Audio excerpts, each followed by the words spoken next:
In a big cultural win for conservatives, the White House directs federal agencies to cancel race related training sessions it calls un American propaganda. Way to go, President Trump. This was an awesome, if not too late, move.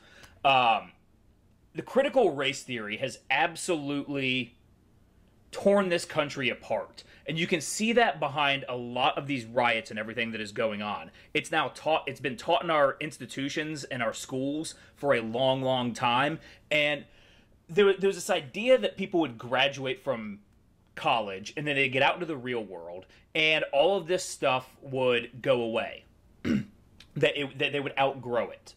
But that has not been the case, as these people have gone on and infected and infested all of these different institutions, all of I mean, even corporate America at this point has been completely infested by it. I mean, you look at any major corporation and they all back these left-wing cultural Marxist movements. And I don't know whether it's because they're chasing Twitter and thinking that if they just do whatever people are talking about on Twitter, that it's going to be, going to generate sales for them. Even though there's ample evidence that the exact opposite is true. We have the whole go woke, get broke thing. So I don't know what's been going on behind it, but the White House here, and, I almost got went for a more conservative article on this, but I decided I wanted to be challenged a little bit, and so might get a little angry here, but the Washington Post. I went with the Washington Post take on it, and I know it is going to be, well, a little frustrating. So, President Trump is moving to revamp federal agencies' racial sensitivity trainings, casting some of them as divisive and un-American, according to a memo by the White House Office of Management and Budget. In a two-page memo, OMB Director Russell Vought says Trump has asked him to prevent federal agencies from spending millions in taxpayer dollars on these training sessions. Vought says OMB will instruct federal agencies to come up with a list of all contracts related to training sessions involving white privilege or critical race theory and do everything possible within the law to cancel those contracts, the memo states. The memo, released Friday, also tells all federal agencies to identify and, if possible, cancel contracts that involve teaching that America is an inherently racist or evil country. Thank you, Trump. It is about time we weed these influences out. So, the president has directed me to ensure that that federal agencies cease and desist from using taxpayer dollars to fund these divisive, un-American propaganda training sessions, the memo states. Parts of the memo were carefully worded, but Trump went several steps further in describing his actions in a series of Twitter posts Saturday morning. And we all love it when Trump goes off on his Twitter rampages. I guess not all of us do. We get the squishier among us who don't like it. But for us who understand that we have been on our heels for decades as conservatives, constantly being pushed back, we love seeing that we now have somebody representing us that is just leaning forward, punching back, and punching a lot harder. Because we are showing them that we are not the Republicans of old, that we can just be stomped all over, and that they can just get away with whatever they want, pushing whatever agenda they want, whatever ideology they want. It's been a slow creep towards where we are now.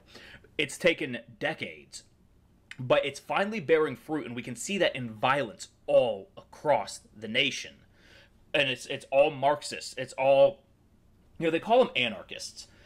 I don't really think they're anarchists. I mean, anarchists, I guess you have like the left-wing and right-wing anarchists, but anarchists typically lean towards the non-aggression policy, the non-aggression principle. It's, you don't mess with me, I don't mess with you.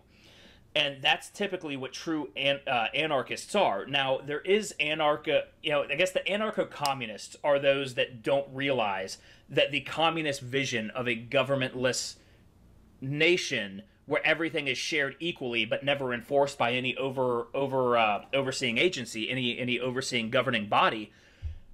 I guess there are those anarcho-communists who are just too absolutely stupid to realize that that's not a thing.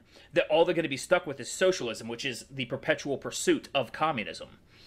And it's perpetual because, like I said, communism is an unattainable pipe dream. So let's see. Trump responded, "Not anymore," to one person's tweet, which read, "Critical race theory is the greatest threat to Western civilization, and it's made its way into the U.S. federal government and military and the justice system." Yes, it absolutely has, and it's one of the bigged threats. I mean, it's up there with critical gender theory and basically all of these academic critical theories. Whether it's the whole gay and lesbian theory. So whether it's critical sexual theory, or critical gender theory, just all of these critical theories that create intersectionalism, all of those come together to form what is, yes, the greatest threat to Western civilization. But it's not just the one. Let's see. He reposted roughly 20 more Twitter messages from conservative media or other outlets praising his new move. Well, I actually have to give the Washington Post the slightest touch of credit here for using the term conservative media as opposed to right-wing or far-right media. They actually got that right. So, it's an incredibly small victory, but when you're talking about the Washington Post and other mainstream media outlets, you kind of got to take what you get. In the memo, Vaught writes, "It has come to the president's attention that the executive branch agencies have spent millions of taxpayer dollars to date training government workers to believe divisive anti-American propaganda." He refers to the press. He then refers to press reports that say federal employees have been required to attend trainings where they are told that virtually all white people contribute to racism, or where they are required to say they benefit from racism. Now, I know this isn't federal government, but I did a video probably a few weeks ago, maybe a month ago, about Seattle running citywide employee struggle sessions. And that's essentially what this was. It goes even further than to say that they benefit from racism, but it was a white-only mandated training. And in order to complete the training, they had to talk about how they had negatively affected a color or person recently. And that is an outright struggle session. I could not name a single way that I've negatively affected any kind of person of color or minority. But in order to complete the training, they have to come up with some way where they are guilty and confess to their sins. That is very similar to what we saw in Maoist China after the revolution, where they would go around, and if you were thought to be in violation, or if you couldn't recite passages from Mao's Little Red Book, then you were dragged into the public square, and it was often done at work, so, this lines up with that, and you were forced to confess your crimes or your sin. And that's been going on now in Seattle. So we have seen this in our government, and we've seen it going from just training to full-on struggle sessions. So it could not be immediate. It could not be. Hold on. Sorry, it could not immediately be learned. That's a weird way to say it. It could not immediately be learned what training sessions Vaught was referring to in the memo. It probably has to do with all of the ones that Christopher Rufo talked about in his investigation that led to drawing a lot of this into that. That was an article that he did for the New York Post where he actually did go into that. So you'll see all of these media outlets saying, "Well, this isn't really real. It's not a real thing. We're not. It's not clear that these are actually happening." Yes, they are. Yes, they are. So let's see. It's not immediately clear what he's referring to. Recent Fox News segments have heavily criticized diversity and inclusion efforts in the federal government that started under the Obama administration. Yes, and that is an excellent point to make, that this did all start under Barack Obama. And I mean, for everything that I couldn't stand about George W. Bush, I was not a George W. Bush fan. I still don't like George W. Bush. I think he was a terrible president. But at least under his administration, we had a sense of racial harmony. And that all went away under Barack Obama, who was supposed to be the great uniter. And it has to do with the fact that he actually embraced a lot of this critical race theory. And we can see this. I'm going to skip over here to this article from Breitbart. So 8 years later, Andrew Breitbart vindicated on critical race theory. So let's see. This is kind of talks about how Trump is ending it. But let me get to the point that I'm getting to here. Yeah, the first to sound the fire alarm was Andrew Breitbart. In a story that was only published after his death in March 2012, video that Breitbart had teased at the Conservative Political Action Conference just weeks before was finally released. It showed a young Barack Obama speaking at a protest at Harvard Law School in favor of Professor Derek Bell, who had clashed with the university over issues of faculty diversity. More than that, Bell was the founder of the doctrine of critical race theory. So Obama was in full support of the founder of this doctrine of critical race theory. So critical race theory holds that the United States is racist by design because its constitution and all other institutions emerged in a context where slavery was legal. Yes, but you can do away with slavery without doing away with the institutions. You just widen the umbrella so that everybody in every race gets to benefit from the freedom that the Constitution enshrines. This is a very weak-minded, or really I would actually say more manipulative way to approach it, saying that because slavery was legal and it all came to existence, it's all just inherently racist. According to the theory, the very institution of private property in the U.S. is corrupt because it was enshrined in a system that saw black people as chattels. The very institution of private property. So this, you can see right there that this is Marxism. This is not about private property in relation to racism and blacks being viewed as chattels, because there was private property before that. People had private property. It's not like private property is a completely white and American thing.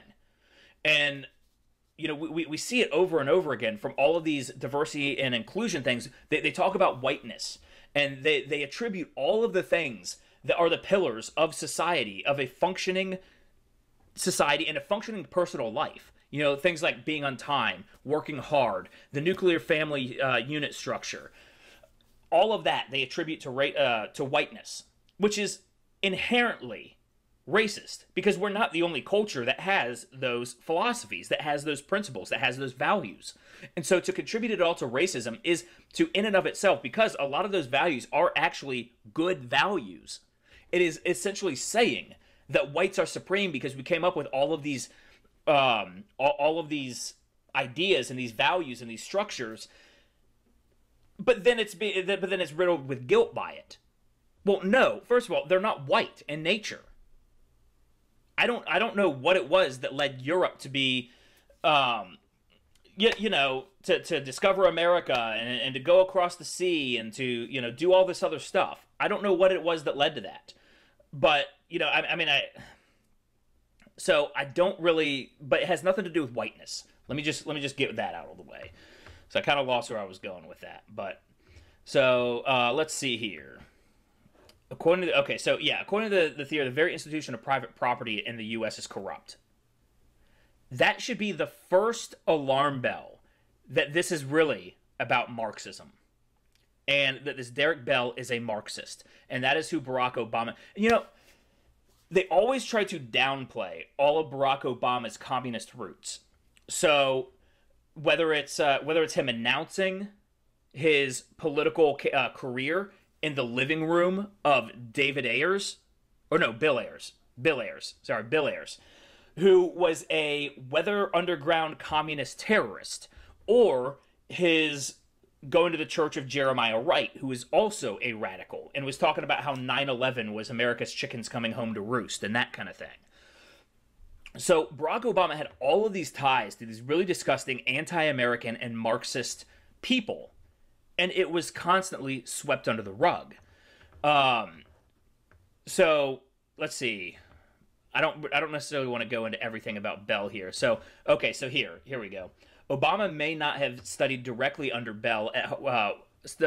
with Bell at Harvard Law, but he was influenced by his ideas so much that the two corresponded after Obama graduated, and Bell blurbed the first edition of Obama's memoir, Dreams of My Father. As a lecturer at the University of Chicago Law School, Obama also assigned Bell's work to his students. So Obama was assigning this critical race theory to his students in law school. Obama's mentor and 2008 campaign debate coach, Professor Charles Ogletree, quipped that they had kept Obama's connection to Bell hidden because they knew it would damage him. Because they knew between Ayers, between this Bell guy, between his community organizing, which community organizing is basically, it's a very communist practice. Community organizing is it's communist organizing, essentially. But of course, communists never call themselves communists because they know that communists are hated, and so they have to subvert us. So this just goes on. Let's see, but when Breitbart's video was released, the mainstream media tried to mock it. Others, like the Rolling Stone, minimized the radicalism of critical race theory. Anyone who thinks power and race don't figure in, how the law is applied, or that racism is a thing of the past is not paying attention. But it affected how Obama thought about America. Racism is part of our DNA, he told NPR, and it affected his governance, including his support for the violent Black Lives Matter movement. Today, critical race theory is everywhere. It is the basis for the idea of systemic racism, that racism is part of the institutional structure of the United States, a theory that has now been embraced by Democrat Party nominee Joe Biden. Even elementary schools are teaching this critical race theory to children. So this is absolute Marxist indoctrination, and Obama was part of it. And you remember that back when Trayvon Martin got shot, he had to say things like, "Well, if I had a son, he would look like Trayvon." And so, yeah, that's. I'm going to go back to the Washington Post here. So it could not be immediately learned. Okay, so Obama administration. It's astonishing how it's absolutely astonishing how critical race theory has pervaded every institution in the federal government. Chris Rufo, research fellow at the now they had to go right-wing Discovery Institute, told Fox News' Tucker Carlson earlier this week. Other experts say racial diversity awareness trainings are essential steps in helping rectify the pervasive racial inequities in American society. See, this is another sleight of hand that they use here. They confuse inequality with inequities. And it actually, there was another part in this where I'll actually address that in a little bit. But focusing on equity is bad. Focusing on equity is part of the Marxist ideology because it has to do with the distribution of wealth and property. So, including the and another thing about this whole critical race and what the Marxists do is they're always changing the definition of words. So even racism has changed. The definition of racism has changed over the years. And they changed so the definition of racism has been altered to encompass culturalism. And that right there is a dirty trick. It's a dirty trick of the trade for the far left. While racism is a reflection of genetic superiority, the immutable characteristics of no choice or substance, culturalism is a reflection of values, traditions, and ideas that free will grants anybody of any race to adhere to. But they try to inextricably link these two as if they're one and the same, and that is a very, very dirty trick. So they conflate racism and culturalism because they actively use racism as a means to destroy our culture. So they're using one to destroy the other. But you can just tell from the author of White Fragility, Robin DiAngelo, she talks herself about how she is an avowed racist. Okay, well then why do I want to take anti-racism training from you? Or Ibram X. Kendi, who is kind of like the cultural godfather of this anti-racism movement. And he talks about how discrimination is a good thing, so long as it creates equity. So these people are all for racism. These people are all for discrimination on immutable characteristics, unattributable characteristics, race, gender, all of that. They're all for discrimination based on these ideas. So they are using racism to undermine and control the narrative against our culture. And by using this precise evil that they claim to admonish, the true goal is not to upend racism, but to upend the culture, the institutions, the values. And this is just, it's incredibly clever, but also incredibly insidious trick that the Marxists pull on us. And, for the longest time, I considered myself to be more of a libertarian. But at this point in the timeline, seeing how libertarian ideas and values have allowed these cultural Marxists to use our goodwill against us, I am now pretty much all aboard the TradCon train. And, our traditional culture is essentially the cement foundation that that the structure of this nation is built upon. And there's a reason why you never buy a house or a building with a cracked structure or sinking structure. Because the entire thing is going to, or a foundation, I'm sorry, with a cracked or sinking foundation, because the entire structure is then going to collapse. So they change the definition of these words, and they change the denotation. So the denotation is like the dictionary definition of these things. So they change the denotation of them to soften our cultural understanding of them and widen the umbrella of what all falls under it. But they broaden the umbrella, but they're still drawing from that same emotional well, the connotation. So the difference between denotation and connotation, in a rhetorical sense, the denotation is the dictionary definition. The connotation is kind of what it means from a broader cultural perspective and how we internalize the meaning of those words. So, and it also has to do with kind of our visceral emotional reaction to the rhetoric as well. So it's a rhetorical sleight of hand, changing the word's denotation, its definition, while relying on its old connotation or cultural and emotional response to that word or concept. So it's like racism used to be just a belief in a genetic superiority of a race. That's what racism has always been.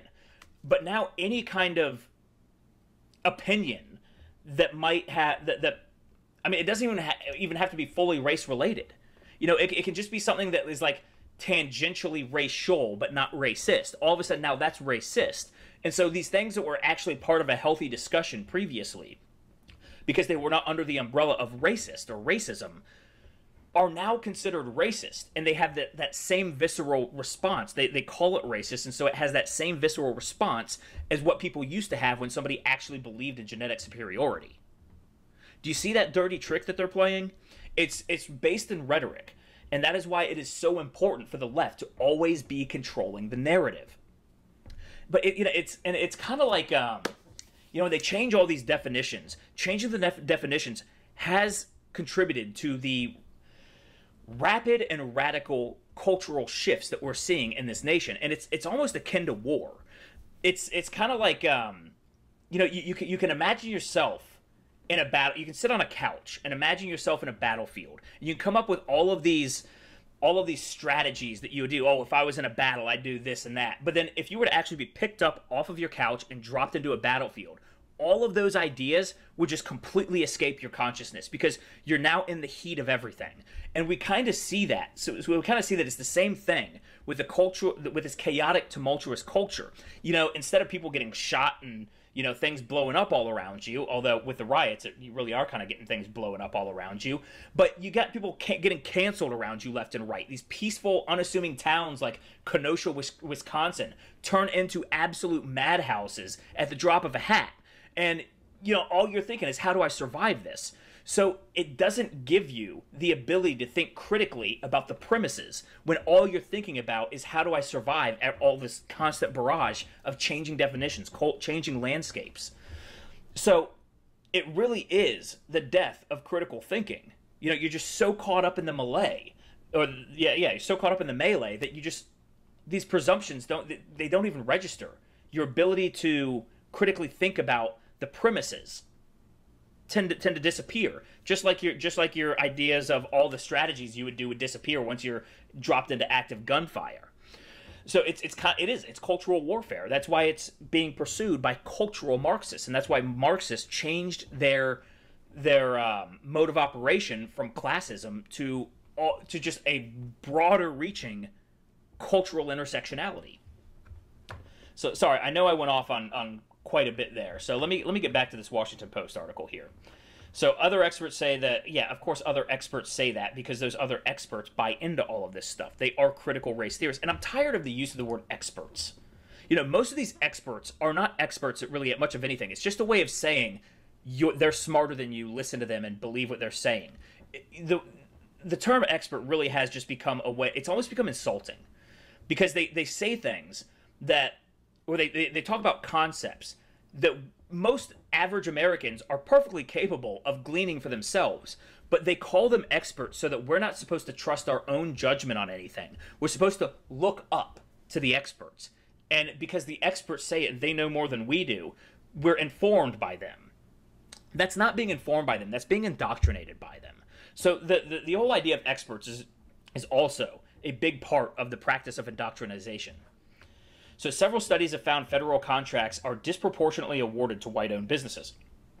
Okay? That is I mean, that's such a small slice of the story. You have to look into why that is. Well, how many black-owned businesses are there, or minority-owned businesses are there? Versus how many white-owned businesses? How many are at the level where they can actually support the contracts that are being given out? I mean, you could have a black person with a startup gun company, but they're going to go with this person that runs this white person that runs a larger weapons manufacturing company because they can actually supply it. So it doesn't seem to bring into account anything like scale or, I mean, and of course we all know that cronyism plays a role in this too.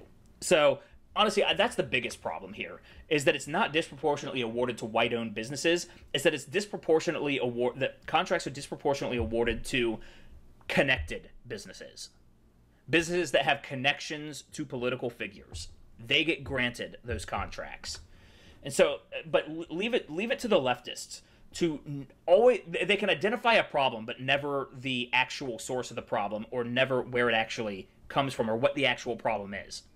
They're terrible at identifying that. I mean, even just looking at a lot of like the whole inequity thing, and they talk about structural racism, or systemic racism and all that kind of stuff. And to a degree, I could argue that some of that is true, but I would also argue that a lot of it goes back to the sabotage of the black family.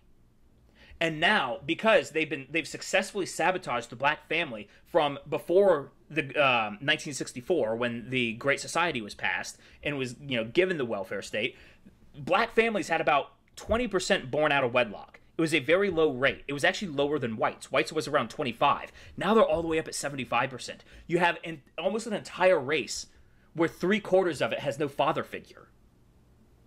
And then you expect these kids with no father figures, to grow up and be successful and be able to compete with a culture, not a race, a culture, but white. I don't even want to say white culture. I'm trying to figure out a way to, the culture that they're attacking, that they attribute to whiteness. Typically is two family, this and that, but even with white families, the single motherhood rate is skyrocketing, and you're seeing a lot of the same effects as in the black community. But you're expecting to sabotage a culture to the tune of a 75% fatherless home rate, and then expect them to be able to compete. But again, they will never look at that. In fact, they'll call me racist for calling that out, even though that is the real root of the problem. That is the real root. It's not racism. It's the fact that well, I guess it was racism back then on behalf of Democrats. But they'll never look inward. They'll never look inward. So let's see. Several studies have found federal contract. Okay, disproportionate. Blah blah blah blah blah. OMB said that it would soon issue more guidance on curtailing these training sessions, and an administration official said the order has already gone into effect. Such a training on class bias scheduled for Friday was postponed. Racial awareness trainings can help. Okay, all right. So this is actually the author of this article talking now. They're not quoting anybody. Racial awareness trainings can help officials realize unconscious bias in the awarding of contracts from the federal government, the country's largest employer. That's a little alarming right there, that the federal government is our largest employer. Said Emmy Hart. Okay, I guess this is a quote. Says Emmy Hart, an attorney who has given hundreds of diversity training sessions for businesses with the federal government for more than 20 years. So, I wonder if this guy has any biases. It is his business. The racial sensitivity training can improve morale and cooperation in the workplace. Full stop, disagree. No. All you're doing is dividing your workplace by race, and you're attributing motive. You're attributing responsibility to things that people probably feel no responsibility for. Probably feel no responsibility for it, yet they're going to be told that. And then they're supposed to go in and back into the company and do this whole woe is me thing. Now, I know you've got these cucked liberals that just love getting on their knees for other people. But those people are spineless and they're pansies. You can't expect that to come out of, especially a lot of the corporate world.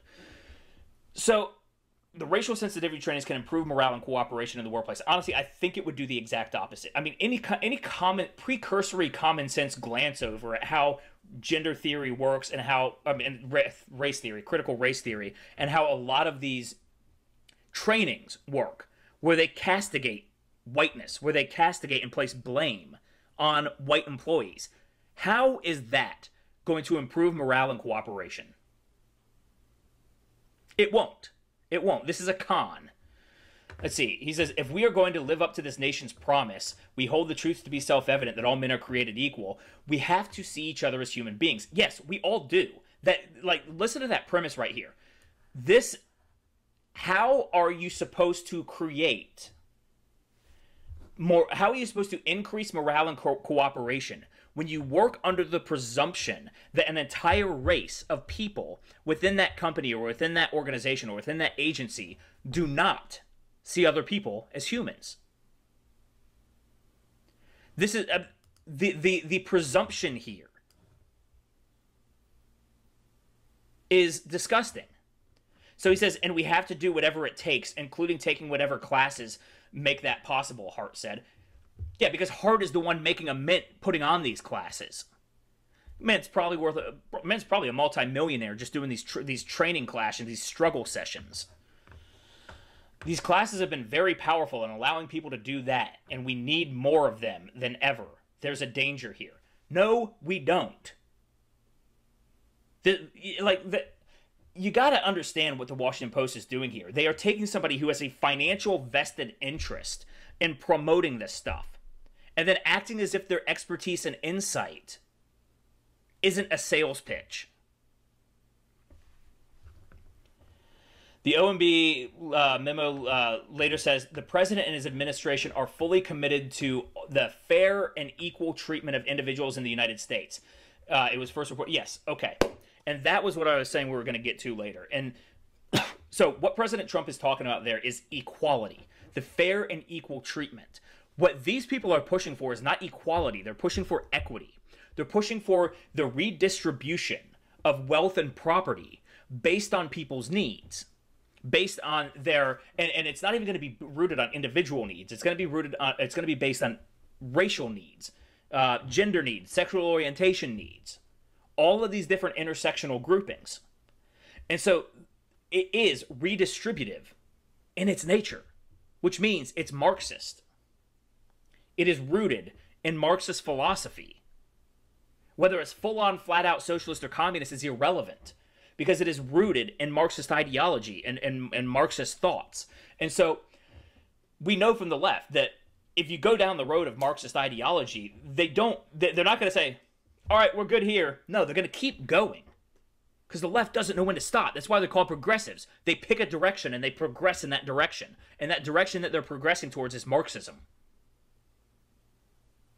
which has caused, I mean, between 100 million and 200 million deaths in the 19th century, 20th century alone. So, really, really disgusting. At this year, as numerous Black Lives Matter protests, yes, these are riots, occurred around the country after police officers shot and killed Black Americans. Guess what? They also shot and killed white Americans, but you don't care about that.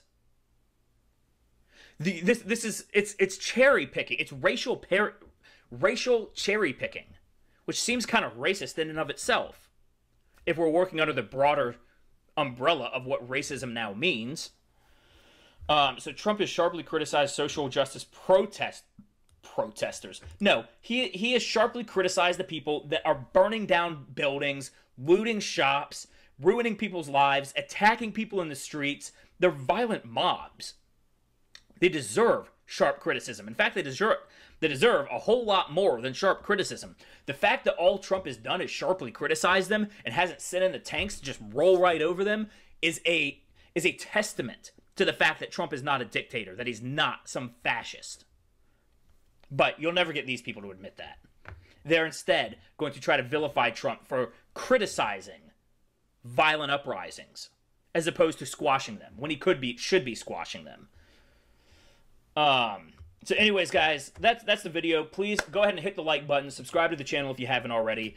Follow me on Facebook, Twitter, Instagram, and Parler at Ram Thorburn. And if you're interested in contributing to the channel, which would be greatly, greatly appreciated, I could certainly use the money for this this thing that I'm doing here. There are links to my Subscribe Star, Patreon, and PayPal down in the description below. Anyways, guys, thank you very much for watching. I hope you have a wonderful day.